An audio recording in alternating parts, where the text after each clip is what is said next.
If we look at the history of heroes in much of Western storytelling, we quickly notice a pattern. The Greeks and Romans had Odysseus, Perseus, Aeneas, Orpheus, Theseus, Heracles, Jason, and Achilles, just to name a few. Most surviving Norse mythology tales tell the story of Loki, Thor, and Odin. We later have King Arthur and the Knights of the Round Table in British lore. Even our modern heroes, at least the ones who make it onto the big screen, are people like Black Panther, Spider-Man, Superman, Batman, Iron Man, Hulk, Hawkeye, Thor, Aquaman, Captain America. So in case that pattern was not obvious, many of the heroes of Western canon are men. When women do show up in their stories, they are often side characters. Even more often, they are love interests or damsels in distress who mostly exist to advance or enhance the narrative of the male protagonist. Lavinia is one such character. As we find out in the course of the book, our title heroine is the second wife and third love of Aeneas, a hero of the Trojan War who fought against the Greeks and is the son of Aphrodite, the goddess of love. As you read through Le Guin's tale of Lavinia, think about the ways this novel differs from the narratives of our traditional heroes, and what similarities it shares with those stories. In her afterword, Le Guin calls Lavinia a translation into a different form, from epic poem to novel. She also calls it the unfolding of a hint about a minor character in the Aeneid. During your reading, consider what Lavinia's viewpoint offers us. Why does her story matter just as much as Aeneas's?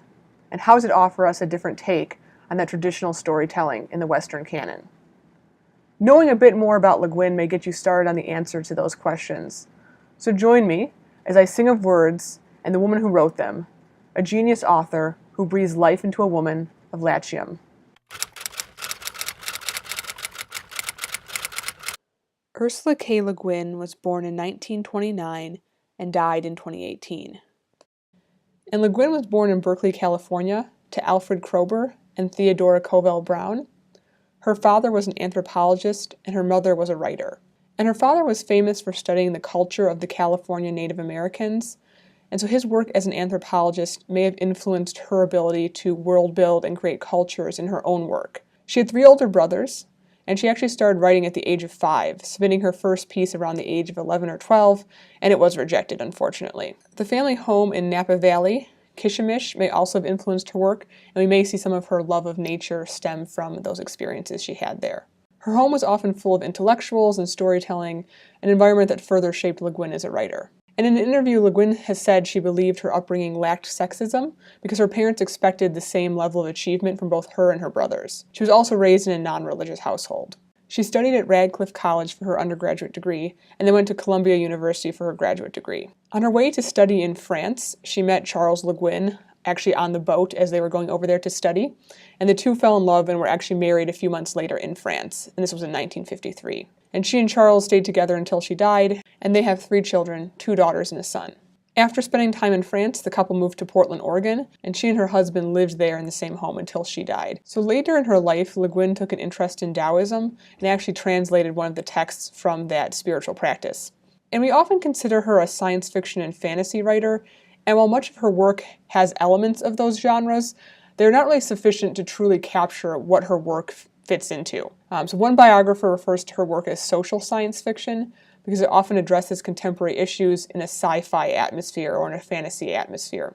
Even though that label is often applied to Le Guin and you usually will find her books under that section, she really kind of transcends genre and fits into more than one box, and kind of resented actually being kept into one box and having her books labeled as just genre fiction. She's very critical of the idea of there being a division between what we call genre literature and literature with a capital L. She really sees those distinctions as limiting.